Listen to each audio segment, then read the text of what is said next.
Yang mau kita bahas subuh ini adalah perjalanan kita berikutnya.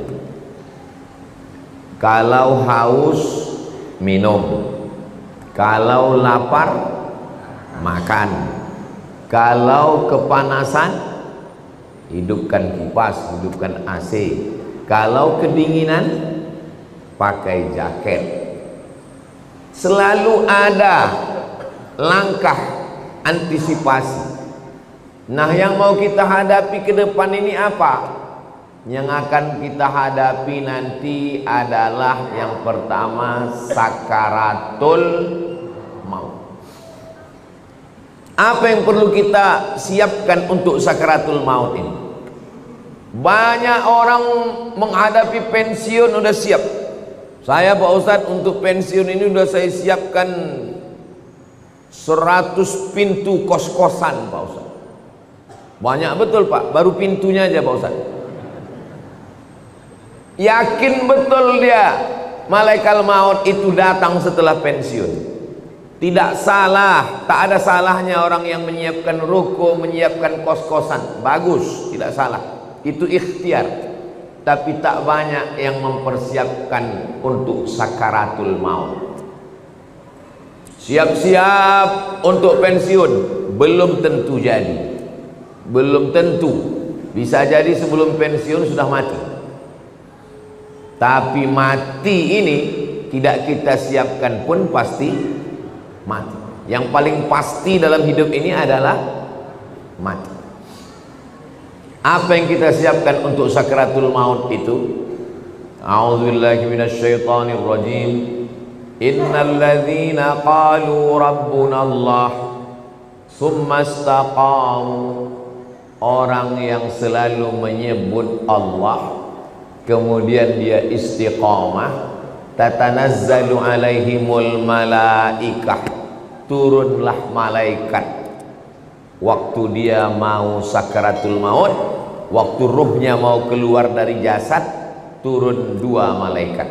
Malaikat yang pertama berbisik, alla takhafu, jangan kau takut. Karena rupanya orang mau mati itu takut. Takut sakaratul maut, takut azab kubur, takut mungkar nakir, takut titian siratal mustaqim, takut hisab, takut neraka, takut. Maka datang malaikat membisikkan, alla takhafu, jangan kau takut. Perasaan yang kedua orang yang sakaratul maut itu, wala tahzanu, jangan sedih. Rupanya orang yang mau mati itu perasaannya sedih. Sedih meninggalkan rumah, sedih meninggalkan anak, sedih meninggalkan bini, sedih meninggalkan BPKB, STNK, surat tanah, akte notaris. Sedih. Apa kata malaikat? Wala tahzanu, jangan kau sedih. Takutnya hilang, sedihnya melayang. Waktu itu hatinya kosong. Ketika itu malaikat membisikkan yang ketiga. Apa kata malaikat?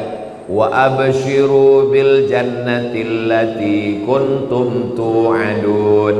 Berbahagialah engkau mendapatkan surga yang dijanjikan Allah Subhanahu wa taala. Mudah-mudahan kita termasuk yang mati husnul khatimah, insyaallah. Apa syaratnya? Apa syaratnya supaya kita dapat macam yang disebutkan dalam ayat ini? Syaratnya kata Allah, qalu rabbunallah tsumma istaqam. Istiqamah menyebut Allah. Bisa subhanallah, bisa alhamdulillah, bisa Allahu akbar, bisa la haula wala quwata illa billah. Afdalu dzikri fa'lam annahu la ilaha illallah. Makanya orang kalau dia ikut tarekat Naqsabandiyah, zikirnya Allah Allah Allah Allah Allah Allah Allah Allah Allah Allah.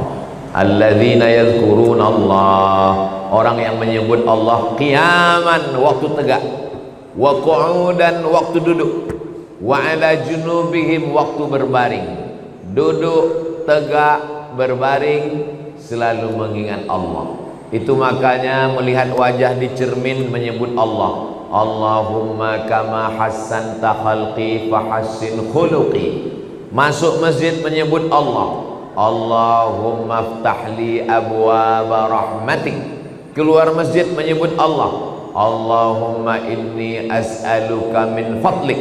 Masuk ke WC menyebut Allah. Allahumma inni a'udzubika minal khubuthi wal khaba'is. Mau tidur menyebut Allah. Bismika Allahumma ahya. Yang dibaca. Mau tertidur dia. Jadi kalau mau husnul khatimah, jangan berhenti menyebut Allah, Allah, Allah, subhanallah, walhamdulillah, la ilaha illallah, wallahu akbar. Macam mana sakitnya mati itu? Nabi Isra Mi'raj berjumpa dengan yang orang sudah mati beribu tahun. Sudah berapa lama kalian mati? Ribuan tahun. Macam mana rasanya mati itu? Macam kambing dikuliti hidup-hidup, macam mata kail pancing ditarik dari kulit yang basah, macam tebasan pedang beratus kali di tempat yang sama. Makanya kita selalu berdoa dalam doa selamat, Allahumma hawwin alaina fi sakaratil maut. Ringankan kami waktu sakaratul maut. Tulis di YouTube itu sakaratul maut titik. Nampak nanti orang yang mati, pembawa acara TV mati, orang sedang pidato mati, yang paling banyak mati orang yang sedang angkat berat, rupanya tak tahan jantung itu mati, orang sedang jogging mati. Nah, jadi mati ini kapan saja bisa terjadi. Apakah orang yang mati semalam itu sehari sebelumnya sadar dia mau mati? Tidak. Tiba-tiba aja datang kematian itu. Waja'a, datang dia sakratul mauti bil haq. Dia datang tiba-tiba. Hari ini kita usap kepala anak yatim, besok pagi kepala anak kita diusap orang sebagai anak yatim. Hari ini saya bicara mati, bisa jadi belum selesai tausiah ini saya sudah mati. Maka jangan pernah takut cerita tentang mati, karena kita semua akan mati. Kita sekarang hidup, resiko hidup adalah mati. Takut hidup, takut mati, jangan hidup. Takut mati, jangan hidup. Takut hidup, mati saja. Karena ketika kita berani menghadapi hidup, berarti kita sudah berani menghadapi mati. Yang kita persiapkan itu adalah mati dengan husnul khatimah, insyaallah. Apa yang sering kita dengar, apa yang sering kita tengok, apa yang sering kita pikirkan, itulah yang akan datang waktu sakaratul maut. Telentang kita di masjid ini, maka yang kita tengok adalah alhamdulillah, alhamdulillah, alhamdulillahi rabbil alamin. Itu maka kaligrafi ditulis di dinding. Supaya apa? Supaya mata menengok. Kalau bawa mobil dari Makkah ke Madinah, dari Makkah ke Jeddah, di pinggir jalan, subhanallah walhamdulillah, la ilaha illallah, wallahu akbar. Kenapa di pinggir jalan itu ditulis? Supaya kalau mati husnul khatimah. Beda tempat kita, di pinggir jalan yang tulis iklan es krim sama skincare. Makanya matinya bukan menyebut Allah, kredit.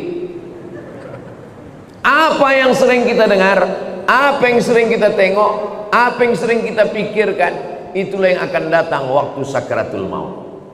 Ada orang koma di masjid di Rumah Sakit Cipto Mangunkusumo Jakarta. Koma, belum titik lagi, masih koma, tidak sadar-sadar. Kata dokter, bawa orang ini ke rumah karena sudah tak ada harapan hidup. Ini tinggal menunggu aja lagi. Obat sudah tak ada sampai masanya mati ini nanti.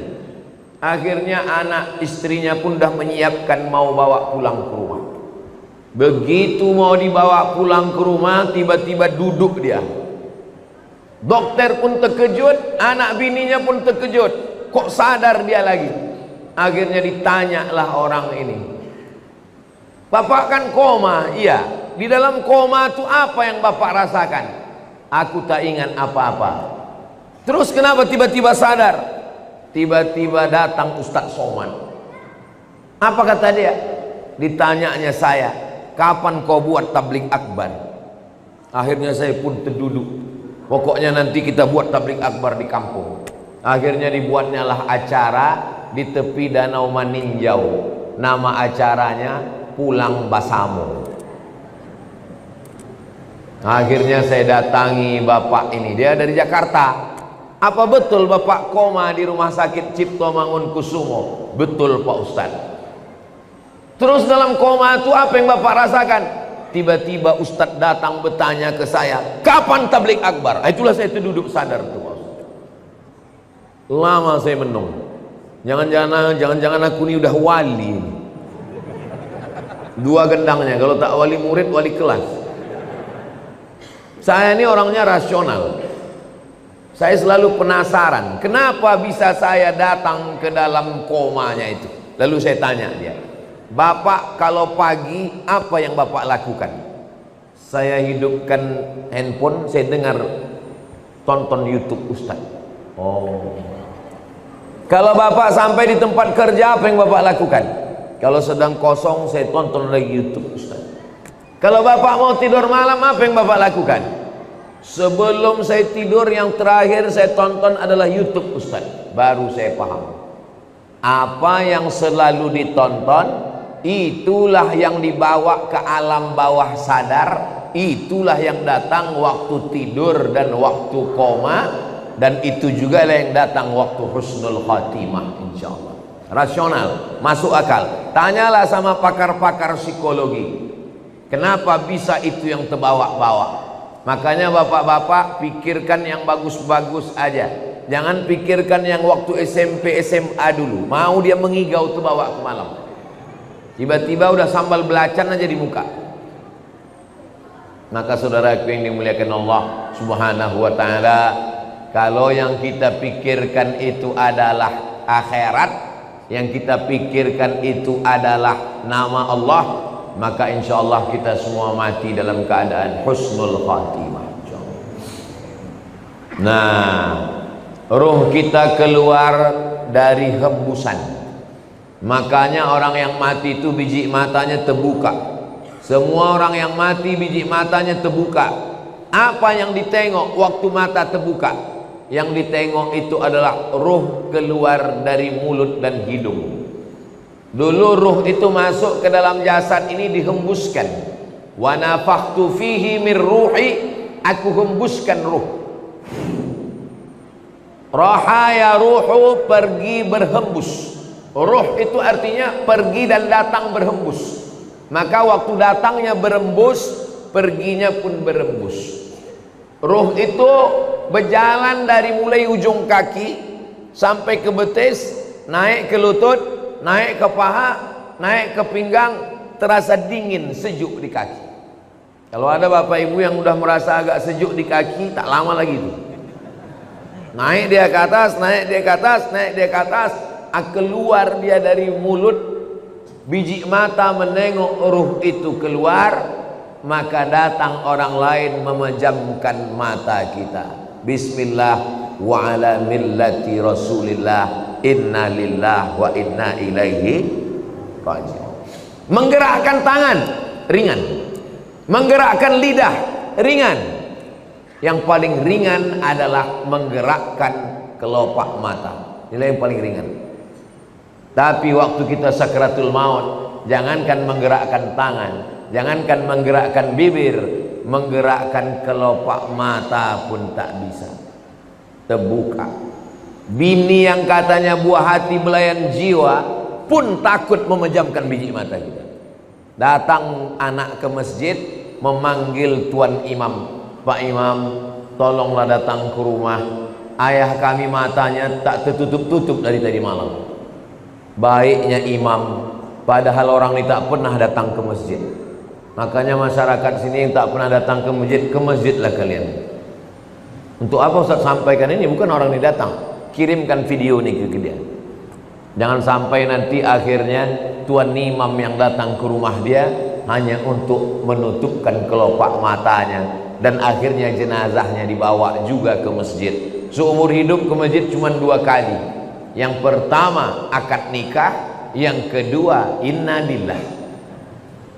Mudah-mudahan kita istiqomah menghidupkan masjid ini insyaallah. Lalu kemudian setelah ditutupkan, kita pun ruh keluar dari jasad. Lalu kemudian kemana pergi ruh itu? Ruh itu dibawa oleh malaikat. Dalam hadis riwayat Imam Ahmad bin Hambal, ruh dibawa di atas kain kafan dari cahaya, lalu kemudian mengetuk pintu langit. Lalu kemudian malaikat yang menjaga pintu langit menengok ruh. Apa kata malaikat penjaga pintu langit? Inilah orang yang amalnya kami tengok 2 kali sehari.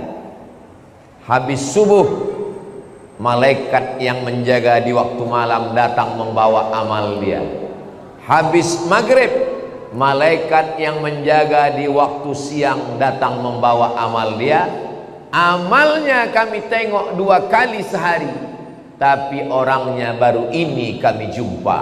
Itulah makna orang yang dirindukan oleh para malaikat. Kam min masyhurin fil ardi walam yakun ma'rufan fis sama. Berapa banyak orang yang masyhur di bumi, viral, tapi malaikat di langit tak pernah kenal dengan dia. Tapi berapa banyak orang yang di dunia tak viral, tak dikenal orang, tak punya akun Facebook, Twitter, WhatsApp, tapi malaikat-malaikat penjaga pintu langit sudah lama merindukan dia, karena malaikat selalu membawa amal-amal dia. Mudah-mudahan amal-amal kita termasuk yang selalu lalu lalang di lalu lintas langit, dan orangnya masih di bumi, masyhur di bumi, masyhur juga di langit. Tak perlu masyhur di bumi, yang penting masyhur di antara malaikat penjaga pintu langit insyaallah. Amin ya rabbal. Ini malaikat yang ikut sholat subuh bersama kita ini, habis itu dia bawa amal kita.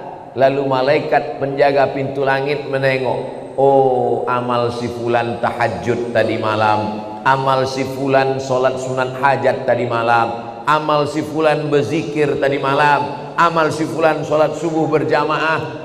Amalnya ditengok malaikat tiap hari, tapi orangnya masih berjalan di atas muka bumi, sampai akhirnya kita pun mati, lalu ruh itu dibawa oleh para malaikat. Kenapa ada orang yang waktu penutup mukanya dibuka tersenyum? Kata Ustaz Somad, mati itu sakit. Kenapa ada orang yang mati tersenyum? Karena sebelum dia mati, malaikat mengepakkan sayapnya, lalu di sayap itu dia sudah menengok tempatnya di surga. Begitu nampaknya tempatnya di surga, tersenyum dia. Saat dia tersenyum itulah malaikat mencabut nyawanya. Maka ada yang mengalahkan sakit. Yang mengalahkan sakit adalah menengok tempat di surga. Mudah-mudahan kita termasuk orang yang menengok tempat kita sebelum kita mati. Ustaz Somad sudah pernah menengok tempat Ustaz di surga. Saya jangankan menengok tempat di surga, menengok tempat parkir mobil pagi ini pun tak tahu saya. Karena menengok tempat di surga itu nanti ketika kita mau sakratul maut. Masa iya Pak Ustadz, sakitnya mati bisa dikalahkan? Itu logikanya begini, rasionalnya begini. Ibu habis melahirkan anak, sobek dagingnya, mohon maaf, sakit. Tak usah saya ceritakan sakitnya. Nanti kalau saya ceritakan ibu-ibu, alah macam pernah aja Ustadz itu. Ibu sedang terbujur sekarang di rumah sakit, baru saja disobek dokter kulitnya, koyak mengeluarkan bayi. Tak lama kemudian datang bidan membawakan bayi, lalu ibu pun menggendong anak itu. Ibu senyum atau tidak? Senyum. Yang saya tanya, sakit atau tak sakit? Inilah hebatnya. Ibu yang saya tanya, bisa pula bapak tuh merasakan sakit. Kan memang cinta sejati lah orang. Ibu itu baru saja melahirkan anak, nyawa taruhannya, koyak dagingnya, tapi menengok anak tersenyum dia. Begitulah mati itu. Sakit, tapi sakitnya kalah. Kenapa? Karena menengok tempat di surga, ditunjukkan Allah. Itu salah satu tanda husnul khatimah. Orang yang husnul khatimah itu irqul jabin. Irqul jabin, berkeringat jabin di atas kening atasnya. Kenapa? Kenapa orang yang mati husnul khatimah itu berkeringat di atas jabin ini? Karena malu.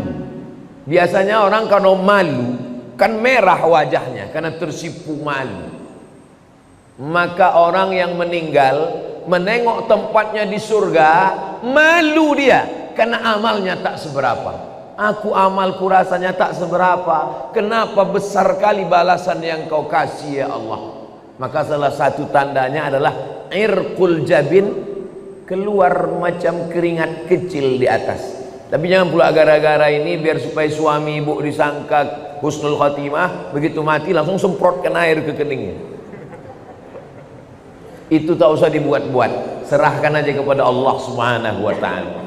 Ini yang saya sampaikan ini menurut hadis-hadis yang sahih, supaya kita bersiap-siap. Maka jangan lupa berzikir. Zikir ini banyak kali Pak Ustadz.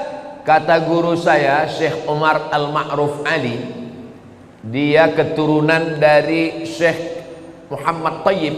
Syekh Muhammad Tayyib ini murid langsung dari Syekh Muhammad bin Abdul Karim Samman dari Madinah. Kata dia, Abdul Somad, kalau kau payah memilih-milih zikir yang banyak, kau amalkan aja 3. Yang pertama istighfar, yang kedua solawat, yang ketiga la ilaha illallah. Istighfar itu membersihkan cawannya. Ini cawan kotor, kalau dituang air zam-zam ikut jadi kotor. Bersihkan dulu, membersihkan cawannya dengan istighfar. Astaghfirullahaladzim, astaghfirullahaladzim, astaghfirullahaladzim, astaghfirullahaladzim, astaghfirullahaladzim.